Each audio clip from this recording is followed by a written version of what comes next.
am not the black guy from Designing Women. I am your lawyer. You're kind of hot. I try to really express myself when I'm dancing. As I dance, there are a lot of emotions that come up for me, so I try just to lose all consciousness in terms of actually what I'm doing and just try to express myself. Gregory Hines was an absolute powerhouse in the entertainment industry. From a legendary tap dancing career to a musical sensation to an elite actor, he had accomplished everything that there was to in the world of showbiz.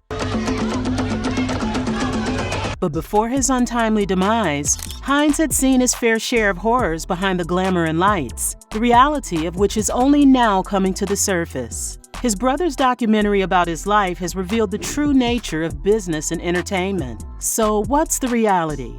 Well, we'll need to take a closer look at the man Gregory Hines himself. Gregory Hines, born on Valentine's Day in 1946 in New York City, had tap dancing in his blood from the start. Raised in the Sugar Hill neighborhood of Harlem, he and his brother Maurice were practically born with tap shoes on their feet. They started tapping away at a young age under their mother's watchful eye and Maurice's guidance. By the tender age of 5, these pint-sized performers were already gracing the stage of the iconic Apollo Theater, wowing audiences with their undeniable talent. Gregory quickly gained a reputation for his unique style, characterized by smooth staccato rhythms, impeccable timing, and an uncanny ability to speak volumes through his feet alone. But life in the 60s wasn't all bright lights and applause for a young black man like Gregory. In a cruel twist of fate, he nearly lost his right eye in a racially motivated attack, a traumatic event that would shape his outlook on life. Despite facing racial discrimination at every turn, Gregory remained undeterred in his pursuit of tap dancing excellence. I hear the combination in my head, and then I'm doing it, actually, as I hear it. A trip to Miami, Florida opened his eyes to the harsh reality of segregation. With separate fountains for black and white people, a glaring reminder of the deep-rooted prejudice of the time. But even in the face of such injustice, Gregory pressed on, determined to let his dancing do the talking. Gregory's talent soared to new heights with the legendary Sammy Davis Jr. as his mentor. He and his brother Maurice, alongside their father, formed the dynamic Hines Brothers trio, captivating audiences wherever they went. Under Sammy's guidance, Gregory honed his craft and embarked on a journey that would lead him to become one of the most celebrated tap dancers of his time.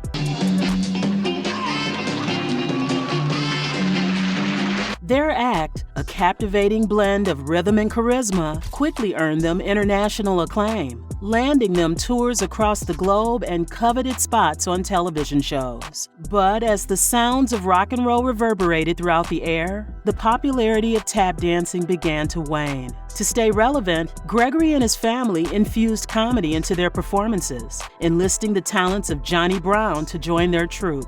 Despite their outward success, internal tension simmered within the Hines Brothers act, eventually leading to its dissolution after a fruitful decade-long run. But Gregory's challenges didn't end there. Battling demons, both personal and professional, he found himself grappling with substance abuse and the fallout of a tumultuous divorce in 1973. In the aftermath of his marital breakdown, Gregory sought solace and renewal on the sun-soaked shores of Venice, California. Immersed in the vibrant counterculture of the era, he wrestled with his inner turmoil while clinging to his enduring love for tap dancing, a beacon of stability in an otherwise turbulent sea.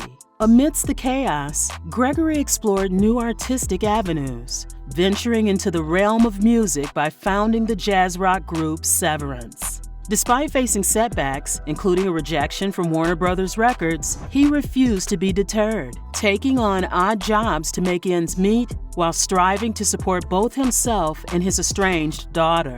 However, in a pivotal move in 1978, Gregory decided to return to his roots, relocating to New York City in search of fresh opportunities and a chance to reconnect with his daughter from his previous marriage. It was a bold step forward, marking the beginning of a new chapter in Gregory's storied journey. Returning to New York proved to be a pivotal moment for Hines. marking a significant turning point in his career.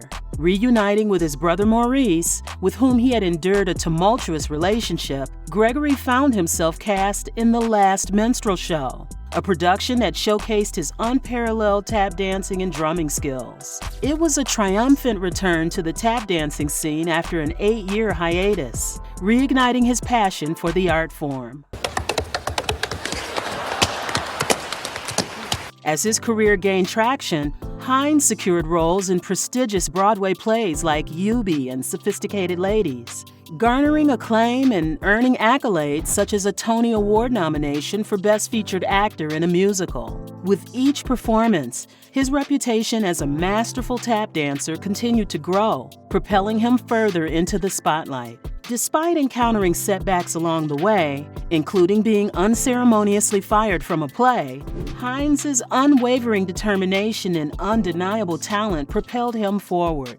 He was committed to his craft. In 1984, Hines seized a career-defining opportunity when he starred in The Cotton Club alongside his brother Maurice, showcasing their exceptional talents as both dancers and actors. However, the movie's focus on white gangsters stirred controversy and discord on set, as it overshadowed the vibrant culture of Harlem's jazz scene, leaving the African-American cast feeling marginalized and overlooked. Despite the challenges they faced, Gregory and Maurice delivered standout performances, particularly in their portrayal of the Nicholas brothers. Their dazzling display of talent left audiences in awe, despite the film's narrative shortcomings and the tensions it ignited behind the scenes. During the late 1980s and early 1990s, Hines soared to new heights in his career, achieving remarkable success and earning accolades that solidified his status as a multifaceted talent. His achievements included winning a Tony Award for his electrifying performance in Jelly's Last Jam and a Grammy Award for Best Traditional Blues Album. Notably, he also received prestigious honors from esteemed organizations such as the NAACP and was commemorated with stars on both the Hollywood Walk of Fame and the Apollo Theater Walk of Fame. Despite his flourishing career in the entertainment industry, Hines harbored ambitions of conquering Hollywood. Before attaining widespread recognition, he faced challenges in establishing himself as an actor. However, his breakthrough came with his portrayal of a medical examiner in the horror film Wolfen, a role that ignited his passion for acting. Unlike his previous performances, this opportunity allowed him to showcase his talent without relying on his exceptional tap dancing skills. Venturing into Hollywood, Hines endeavored to infuse depth and complexity into the characters he portrayed, even in smaller roles. His portrayal of the wisecracking Roman slave Josephus in Mel Brooks' History of the World Part 1 History of the World Part 1 marked a significant turning point in his acting journey, showcasing his versatility and comedic timing. This pivotal role paved the way for subsequent opportunities in films such as Deal of the Century, where he starred alongside Chevy Chase and Sigourney Weaver. Look, I said I was sorry. I'm apologizing to you.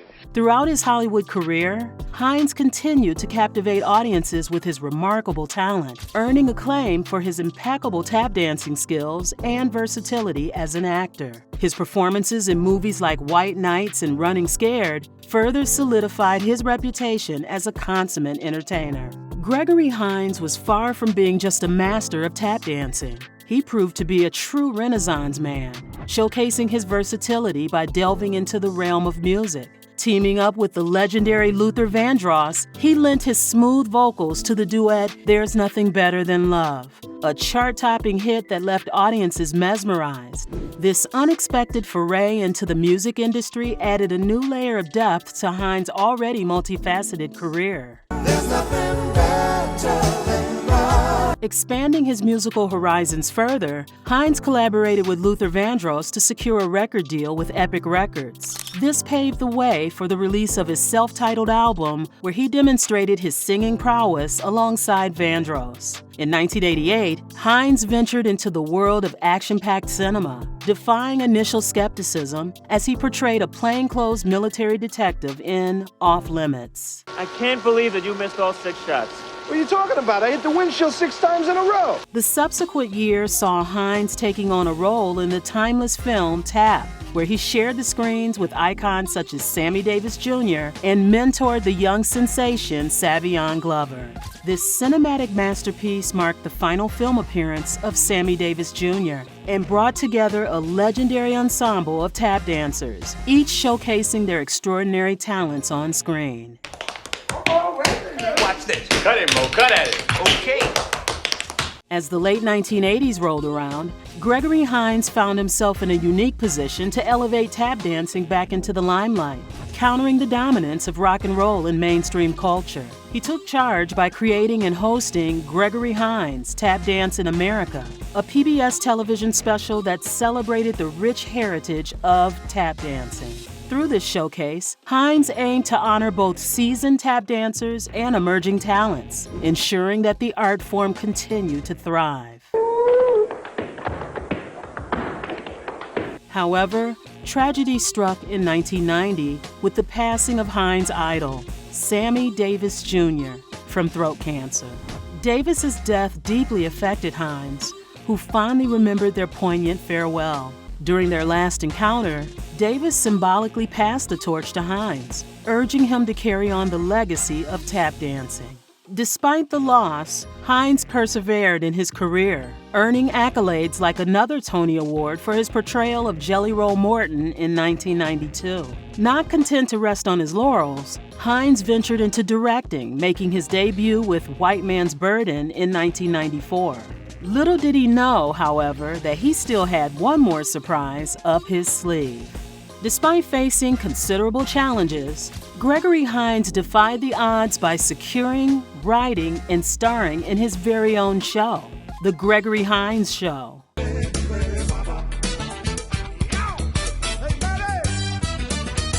This endeavor was the culmination of his life's work, representing a swan song of sorts for the accomplished performer. When it premiered on CBS, it stood out from its counterparts with its mature themes, unlike many other shows of the time. Oh my God! His face is contorting. He's becoming da-da-da-da. The decision to include it as part of CBS's programming aimed to appeal to the entire family, mirroring similar efforts by other networks like ABC's TGIF lineup. Initially perceived as a risky move, casting a master tap dancer and Broadway star in a family sitcom turned out to be a stroke of modest genius, evident from the highly rated pilot episode. The show's premise revolved around Ben Stevenson, portrayed by Hines, a publishing agent and widower raising his 12-year-old son, Maddie, played by Brandon Hammond. As the storyline unfolded a year and a half after his wife's passing, Ben navigated the challenges of re-entering the dating scene while guiding his son through his own journey of discovery. See?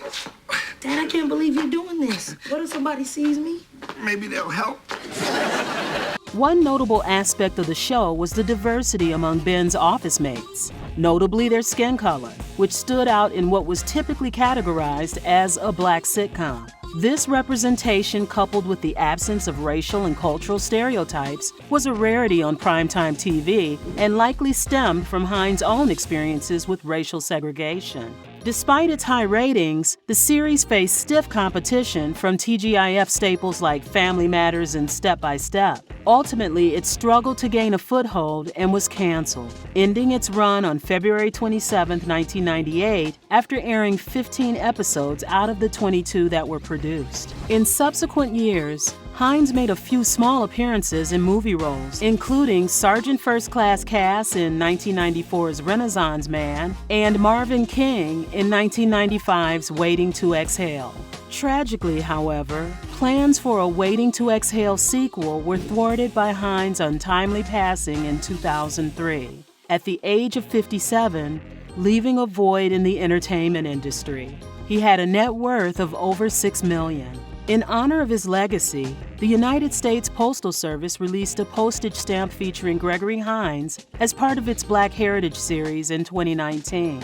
His brother, Maurice Hines, kept his memory alive, having recently released a documentary about their lives in the entertainment industry. Gregory's children also carry on his legacy, with his protege Savion Glover being hailed as one of the greatest tap dancers of our time. Though gone too soon, Gregory Hines' impact on tap dancing and entertainment remains profound, literally inspiring generations of performers to follow in his footsteps.